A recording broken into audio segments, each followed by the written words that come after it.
오늘 영적 침체에서 벗어나는 비결 예레미야 20장 말씀입니다. 예레미야 눈물의 선지자죠. 버킷리스트라는 단어가 있습니다. 버킷리스트. 2007년도에 미국에서 제작된 톰 라이너 감독 또 유명한 잭 니콜슨과 모건 프리먼 주연의 영화가 있었습니다. 버킷리스트라는. 이 버킷리스트의 뜻이라는 것은 중세시대 교수형을 집행할 때 뒤집어 놓은 양동이, 그것이 버킷이라고, 버킷. 거기에 올라가게 한 다음 양동이를 걷어참으로 죽음을 맞게 한 데서 유래한 말로 킥 더 버킷에서 그 단어가 나왔고 영화로 제작되었습니다. 실질적으로 죽음을 앞둔 두 주인공이 한 병실을 쓰게 되면서 남은 시간 동안 하고 싶은 일에 대한 리스트를 만들고 이를 하나씩 실행하는 그 이야기를 담고 있습니다. 그러니까 그 영화에서 말한 버킷리스트라는 것은 이제 죽음을 앞둔 얼마 남지 않는 두 환자가 그 리스트를 만들어서 하나씩 실행하는, 죽기 전에 해보고 싶은 걸 해보는 그런 이야기입니다. 근데 두 사람의 리스트는 별것이 아닌 아프리카 세렝게티에서 가서 사냥하는 것, 눈물을 날 때까지 웃어보는 것, 또 가장 아름다운 소녀와 키스해보는 것, 그러면서 인생의 행복을 발견합니다.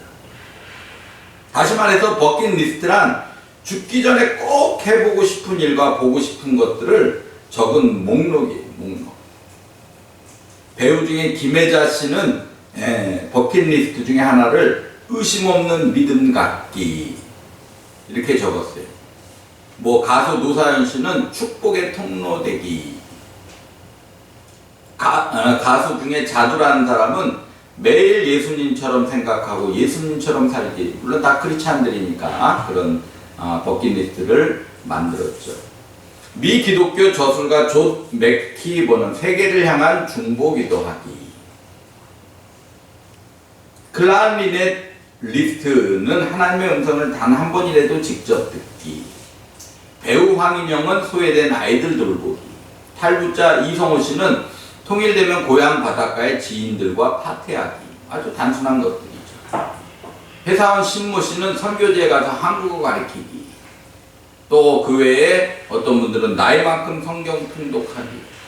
이거는 쉽지 않을 것 같아요. 만약에 50살이면 60살이면 60번 읽어야 돼요. 60번. 용서하기도 있습니다. 용서하기. 또는 교회 청소하기, 기부하기, 자연봉사하기, 비지공예 배우기, 선교지 나가는 것, 여러 가지. 또 생각해보면 어려울 수도 쉬울 수도 있는 리스트들입니다. 어쨌든 버킷리스트의 목적은 삶의 소중함을 발견하고 소소한 일상에서 행복을 누리게 하는 거예요. 저도 나름대로 버킷리스트를 적어놓고 해보고 있어요. 오미크론으로 너무 어려운 상황이고 오늘도 많은 분들이 지금 안 나오셨는데 그렇다고 아무것도 안 하면 아무 일도 안 일어나는 거죠. 제 나름대로는 운동 중에 하나, 골프를 이번 기회에 꼭 좀 배워야겠다. 골프가 요즘은 귀족 스포츠가 아니에요. 아주 평범한 스포츠가 돼요. 또 하나는 패러글라이딩. 죽기 전에 패러글라이딩 쫙 높은 데서 한번 타고 내려오는. 제가 고소공포증이 있는데 그걸 한번 타면 그게 없어질 것 같아요. 저번에 단양 갔다가 남들 타는 거 구경만 하고 왔어요. 도저히 자신이 없더라고요. 근데 그 중에 하나가 버킷리스트에 넣습니다. 패러글라이딩 한번 해요. 또 말씀 사역하는 목회자이기 때문에 성경 말씀 저렇게 원고를 해가지고 한 20권 만들기. 이게 다 버킷리스트 안에 들어있어요. 지금 5번째 만들고 있는데. 시편 90편 12절에 우리에게 우리날 계수함을 가르치사 지혜로운 마음을 얻게 하소서. 얼마나 남았는지, 내 인생이 얼마나 남았는지 그것을 계수할 수 있는 지혜를 달라. 만년, 천년, 만년 살 것 같은데 그렇지 않다는 거예요. 결국은 때가 되면 하나님 앞에 다 불려가야 된다는 겁니다.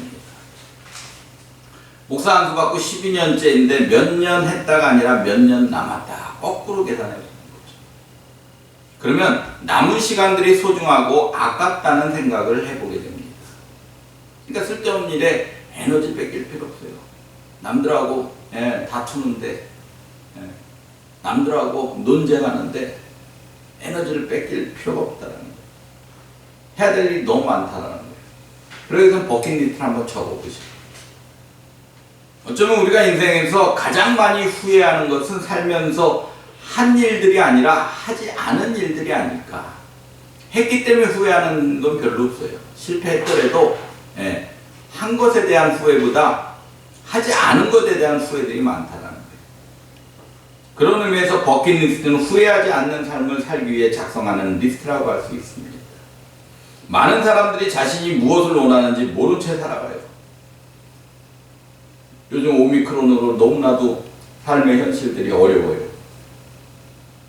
그림 떠밀려가고 있는 거예요. 우선순위가 바뀌면서 떠밀려가고 있어요. 시간이 지나면 살림살이가 좀 나아집니까? 아니요, 더 어려워지는 거예요. 자꾸 우선순위가 바뀌기 때문에. 그런데 죽음을 앞두고서야 평생 진정으로 내가 하고 싶었던 일이 떠오릅니다. 참 아이러니하죠. 죽음을 앞둔 호스피트 병동 환자들이 가장 많이 후회하는 것은 명문대에 내가 좀 들어갔어야 되는데, 대기업 다녔어야 되는데, 아파트 한 채 사놨어야 되는데, 돈 좀 더 모아놨어야 되는데, 그런 것들이 아니라는 거예요. 내 아이들과 조금 더 놀아주지 못한 것, 가족과 한 번 더 여행하지 못한 것, 남의 이목에 너무 신경 쓰고 사는 것, 일만 하며 인생 산 것, 주변의 소중함을 깨닫지 못한 것, 사랑한다는 말을 못하는 것, 오히려 이런 것들이 죽기 전에 후회가 된다라는 어떤 설문조사가 있습니다. 다시 말해 진짜 자기 자신이 원하는 자기 자신으로 살지 못했다라는 거예요. 뭐 거창하게 죽기 전 해보고 싶은 일보다 2022년 버킷리스트를 적어보시고, 앞으로 3년 버킷리스트를 적어보시고, 10년 버킷리스트를 좀 적어보시고, 또 죽기까지 해야 될 버킷리스트를 좀 적어보라고 권하고 있습니다. 거창한 것이 아닌 내면 깊이 하고 싶은 것이 무엇인지를 적어보고 행해보는 것이에요. 환경과 여건이 중요한 게 아니에요. 의지와 결단에 달렸다고 생각합니다. It's up to you. 너에게 달렸다는 거예요. 하나님은 끊임없이 저에게 It's up to you. 너에게 달렸다. 환경의 문제가 아니라는 거예요. 너의 결심에 달렸다. 의지에 달렸다라는 거예요. 오늘 본문은 영적으로 다운된 예레미야의 절박한 마음을 그대로 쓰고 있습니다. 오늘 본문 14절 한번 볼까요?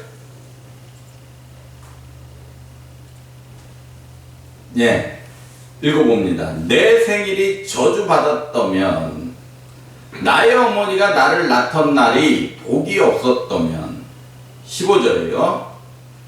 나의 아버지에게 소식을 전하여 이르길 당신이 든남하였다여 아버지를 즐겁게 하던 자가 저주를 받았다면. 다시 말해서 지금 예레미야는 어떤 마음을 가지고 이 글을 쓰고 있는지, 내가 안 태어났다면 자신의 태어남을 저주하고 있어요.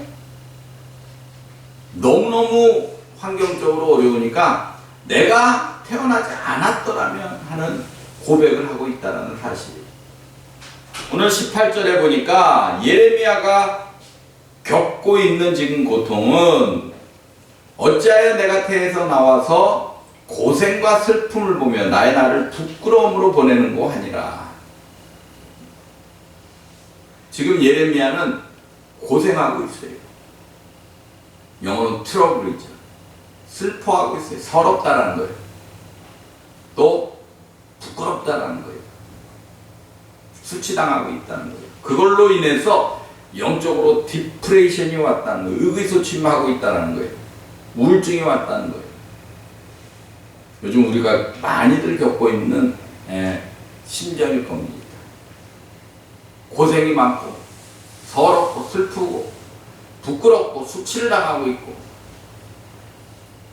그래서 의기소침하고 우울증이 오고 영적 침체가 가고, 목회자인 저도 주일날 이렇게 많이 빠지면 다운이 돼요. 그럼에도 불구하고 또 예배 준비하고 또 이 영적 침체에서 벗어나려고 합니다. 왜 예레미야는 이렇게 디프레션 되었는가? 첫 번째는 세상 사람들에게 거부당하고 리젝션 당하고 있어요. 왕따라는 말이 있죠? 왜? 하나님의 말씀을 전했다는 이유로 왕따시키고 있어요. 세상이 지금 그런 시대예요. 예레미야의 시대도 마찬가지 그런 시대입니다. 결국은 이스라엘 백성들이 나라를 뺏기는 수모를 겪게 됐죠. 하나님 말씀을 안 듣는다는 거예요. 우리 하나님 말씀을 전하니까 왕따다네. 너나 잘해. 하나님 어디 있어? 하나님이 있으면 이 코로나 이렇게 가만 놔둘 수 있어. 목사님들도 많이 걸리고 있어요.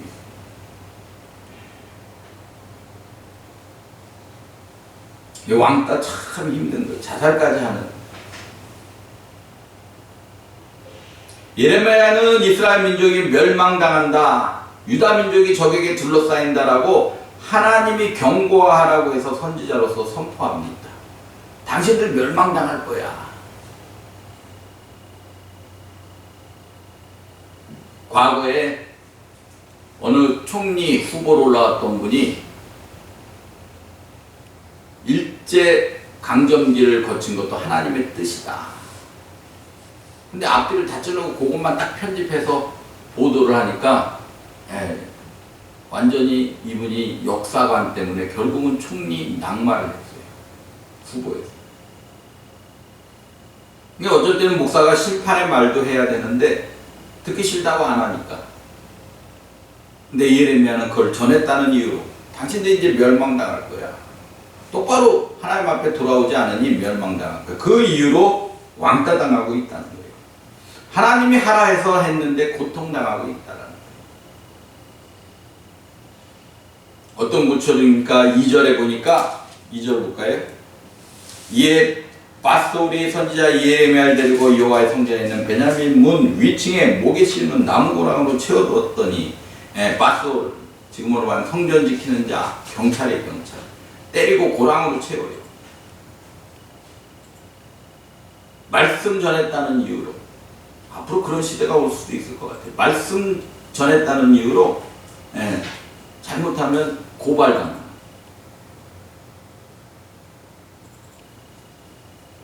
전도했다는 이유로 고발당하는. 근데 3절에 보니까 빗소리 예레미야를 목에 씌우는 나무고랑에서 풀어줬어요.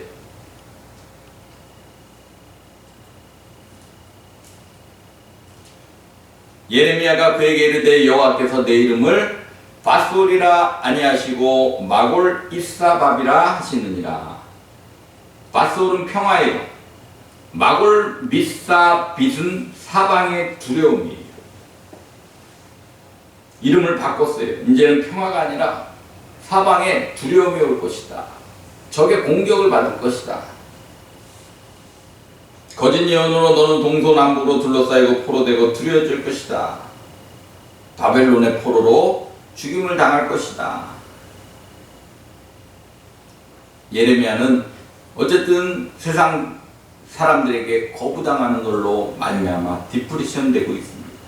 두 번째는 사람과의 관계 때문에 어려워하고 있어요. 10절 볼까요? 10절. 오늘 읽었던 본문인데 내가 무리의 비방과 사방이 두려움을 들었나이다. 그러면서 뭐라 그래요? 그들의 길을 고소하라. 친한 친구들도 내가 실족하길 기다리며 유혹받으면 그를 이겨 원수 갚자. 친구까지 힘들게 하고 있어요. 욥의 새 친구와 같은 위로해준다 그러면서 오히려 너는 하나님 앞에 똑바로 안 했기 때문에 하나님이 다 걷어간 거야. 근처에 있는 가장 친한 사람이 배신하는 것만큼 힘든 게 없는 거예요. 근데 지금 예레미야는 가장 친한 벗들이 공격하고 있다는 사실입니다. 세 번째는 하나님과의 관계가 어려워요. 7절 보니까 하나님의 권유로 선지자가 됐는데 내가 조롱거리가 되니 다시 말해 하나님이 세워서 목회자가 됐는데 열심히 사역하고 봉사하고 순종했는데 권사가 되고 장로가 돼서 열심히 했는데 하나님 나 속인 거 아니에요? 하나님 계신가 하는 심한 심성모독까지 가는 디프레션을 가지게 됩니다. 위대한 신앙인도 그런데 심각한 이 디프레션에 처할 수 있다는 거예요. 모세는 끊임없이 불평하는 200만 명의 이스라엘 백성들 그 앞에서 나를 좀 죽여달라고까지 고백을 해요. 엘리야는 850의 바알의 선지자 싸워 이겼지만 이세벨이 또 죽이려 하자 도망가다 로덴나무에서 나 좀 죽여달라고 너무 힘들어요. 다윗은 끊임없는 어려움에 내 영혼아 어찌하여 낭망하는가 하나님을 말하라 스스로 채찍질하면서 호소하고 있다는 사실입니다. 요나는 니느웨에 가서 회개하라고 권하자 짐승까지 회개하자 왼수가 잘되는 거 보니 죽고 싶다까지 얘기를 하면서 디프레션 돼요. 제일 중요한 예수님도 마태복음에 보면 26장 39절에 내 아버지여 만일 할만하시거든 이 잔을 내게서 지나가게 하옵소서. 그러나 나의 원대로 마옵시고 아버지의 원대로가 없어서. 믿었던 제자들까지 배신할 것을 알고 얼마나 다운됐는지 몰라요. 그래서 이 잔을 좀 지나가게 해달라고 호소합니다. 위대한 신앙인들도 디프레션에 빠져요. 암담한 현실, 경제적 문제, 무능한 내 모습, 과거에 비해 초라한 현실, 질병의 문제, 나의 능력을 해결되지 않을 것 같은 문제, 이런 것은 저와 여러분도 마찬가지고 저 역시도 2, 3주 많이 다운됐어요. 오히려 개척 초기에 막 많았던 인원들 더 어디로 갔는지 어정성전에 1년 전만 해도 어정성전에 있을 때 많았던 성도들 물론 다 이제 코로나 지나가면 다시 오실 분들도 오시겠지만 어쨌든 목회자도 다운이 됩니다. 어쩔 때는 신앙생활 잘하고 열심히 살았는데 삶은 어려워져요. 이게 저와 여러분의 모습일 거예요. 오늘 오지 못한 분들의 모습일 거예요. 경제 문제가 풀리지 않나. 기쁨이 아니라 근심, 걱정거리로 가득합니다. 거기에 질병까지 오면 정말로 살고 싶지 않을 때가 많죠. 가요 중에 이런 가요가 있죠. 님이라는 글자에 점 하나만 붙이면 뭐가 되죠? 남이 돼요. 그런 시대예요. 어쩔 때는 주변 사람이 또는 하나님까지 님이 아니라 남처럼 여길 때가 있어요. 그럼 기도하면 되지. 너무 쉽게 얘기하는 거죠. 잔인한 얘기죠. 기도까지도 안 돼요. 왜 기도하는 사람이 디프레션 되냐? 그렇게 말하는 분은 인생이 뭔지도 모르는 분이거나 인생을 너무 포장하고 사는 거예요. 마틴 로이드 존스는 영적 침체라는 책 거기서 이렇게 얘기합니다. 영적 침체는 올 수 있다. 그러나 그때마다 영혼아 어찌하여 낭망하여 불안해하는가 다윗의 고백처럼 영혼을 깨우라고 명령하라고 말하고 있어요. 디프레이션은 불신앙도 죄도 아니라는 거예요. 믿음이 없기 때문에 디프레이션 된다 아니라는 거예요. 아까도 말씀드린 영적 거장들이 더 많이 디프레이션 됐어요. 그러나 믿음이라는 것은 디프레이션 되는 것이 믿음이 아니라 디프레이션 되기 때문에 다시 기도하고 일어나는 자체가 믿음이라는 거예요. 무거운 짐 지다가 쓰러진 사람에게 당신 그것 죄입니다. 그렇게 말하는 자체가 죄라는 거예요. 누구나 디프레션 될 수 있다는 거예요. 환경 때문에 내 의지에 상관없이. 그러면 그걸로 끝내서는 안 돼. 믿음은 다시 일어나는 거예요. 그럼 어떻게 해야 디프레션에서 벗어날 수 있을까? 오늘 제목이 영적 침체에서 비결입니다. 침체에서 벗어나는 비결. 근데 아무리 봐도 이 방법뿐이 없어요. 너무 쉬운 방법이고 너무 많이 들었던 방법이에요. 첫 번째는 하나님께 계속해서 말을 하라는 거예요. Keep on speaking to God. 기도하라는 거예요. 기도하라는 거예요. 시편 32편 3절 4절에 보면 내가 입을 열지 아니할 때 종일 쉬는 마음으로 내 뼈가 쇠하였도다. 주의 손이 주야로 나를 누르시오니 내 진액이 빠져서 여름 가뭄에 마름같이 되었나이다. 거꾸로 내가 입 다물고 있으니까 내 안에 속병이 생긴다는 거예요. 뼈가 새하면 뼈가 욱신욱신할 때 있죠? 그건 내가 내 안에서 삼켜버리기 때문에 그렇다고 사람한테 쏟아 부어봐야 돌아오는 화살뿐이 없어요. 주의 손이 주야로 나를 누르시오니 내 진액이 빠져서 여름밤에 마른같이 되었나이다. 욱신욱신 쑤시고 진액이 빠져나가는 게 힘이 없고 그때는 어떻게 하라는 거예요?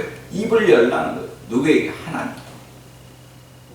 주체가 하나님이 그렇게 하신다는 거예요. 예레미야는 계속 중얼거렸어요. 지금도 보면 하나님 기도할 힘도 없어요. 기도가 안 나옵니다. 어떻게 해야 됩니까? 힘을 주셔요. 살려주셔요.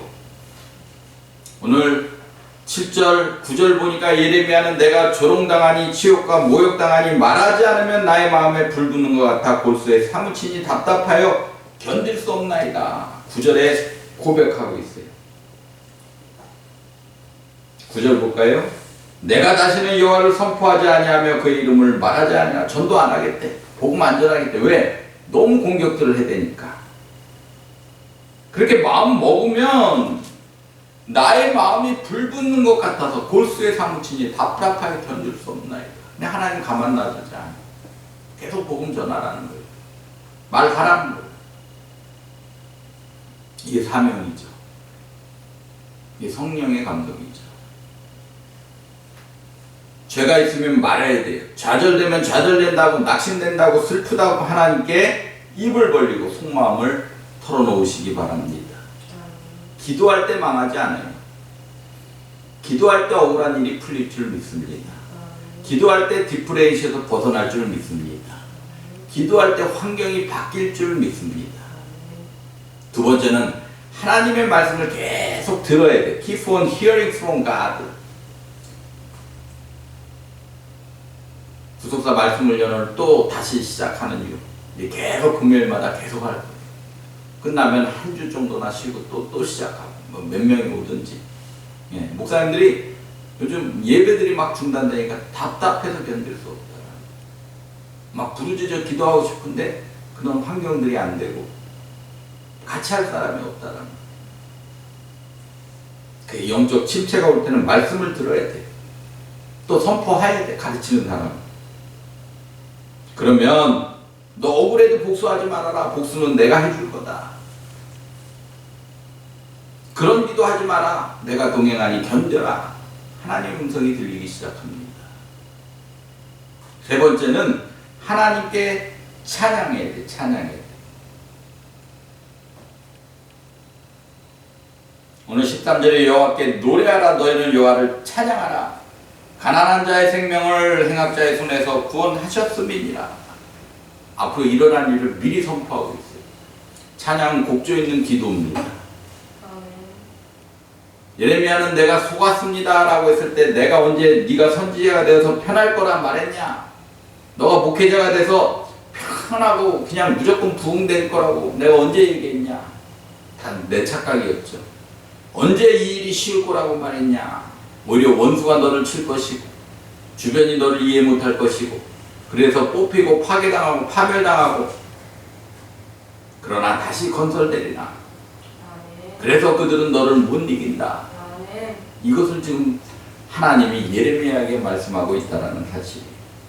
그들을 깨닫고 예레미야는 디프레인에서 벗어납니다. 그래서 고백이 달라져요. 11절 보니까 같이 읽어볼까요? 11절 시작. 그러하오나 여호와는 두려운 용사 같으시며 나와 함께 하심으로 나를 박해하는 자들이 넘어지고 이기지 못할 것이오며 그들은 지혜롭게 행하지 못함으로 큰 치욕을 당하오리니 그 치욕은 길이 있지 못할 것이니이다. 하나님이 함께 하심으로 지지 않는다는 거예요. 그래서 내가 다시는 여호와를 선포하지 않겠다라고 말하지만 내 마음이 불붙는 것 같아서 골수에 사무치 답답하게 견딜 수 없어서 내가 다시 하나님의 뜻을 전하겠다라는 거예요. 말씀이 그렇게 만든다는 거예요. 불붙어서 골수에 사무치니 답답하게 견딜 수 없어요. 예수 믿는 분들은 벌써 세 가지 축복을 받았어요. 나는 용서받았다. 과거 현재 제가 용서받았다. 사죄의 축복이. 그래서 나를 의롭다 하셨다. 칭의의 축복이. 내 의가 아닌 예수님의 의로 의롭다 여김을 받은 거예요. 그래서 하나님과 화친하는 동행의 축복을 받았다라는 겁니다. 그러나 예수님은 세상 사는 동안 환난 당하리라고 분명히 말씀하고 있어요. 누구나 겉모습은 포장해도 조금만 깊이 들어가면 100% 문제가 있다라는 거예요. 가진 자는 가진 자대로, 권력 있는 자는 권력 있는 대로, 대형교회 목사는 대형교회 목사대로, 개척교회 목사는 개척교회 목사대로. 이제 정권이 바뀌어요. 그럼 뭐 세상이 바뀔 것 같은데 그렇게 쉽게 바뀝니까? 그렇지 않아요. 또 지금 청와대 이전 문제로 5천억이 드냐, 1조가 드느냐, 어디로 옮기느냐, 이게 또 논란의 대상이 되고 있어요. 계속해서 문제가 이런 소리죠. 중요한 것은 지금 내가 살고 있는 이곳은 나그네 여정이라는, 영원히 사는 게 아니라는 거예요. 그래서 버킷리스트도 해보시라는 거. 시편 기자 말처럼 남은 날수가 얼마나 남았는가, 내가 정말로 하나님 일을 위해서 살아갈 날이 얼마나 남았는가.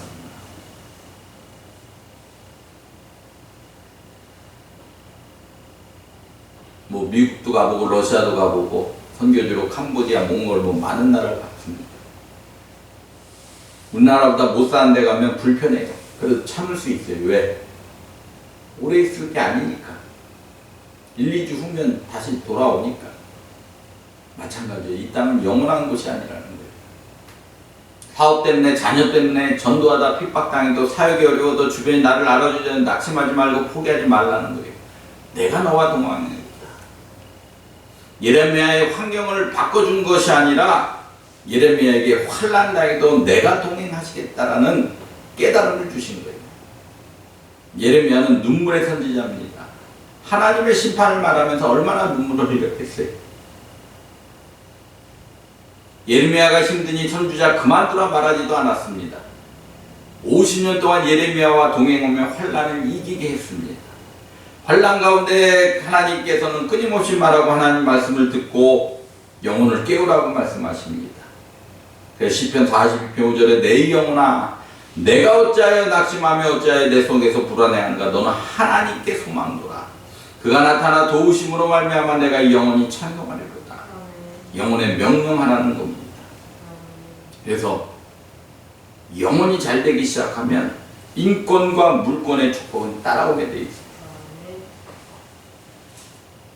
말씀 마치면서 같이 한번 따라해 봅니다. 영통하여 인통 물통하자. 예, 영통. 영적인 형통함이 먼저라는 거예요. 그러면 나머지 인적 형통함, 물적 형통함은 따라온다는 거예요. 어려운 시기면은 틀림없습니다. 디프레션 될 때마다 끝까지 기도하고 다시 말씀 듣고 선포하고 영혼에게 명령하여 다시 한번 디프레션에서 벗어나서 영통하는 그런 축복이 있는 한 주간 되시기를, 또 한 해 되시기를 주님의 이름으로 축원합니다. 축원합니다.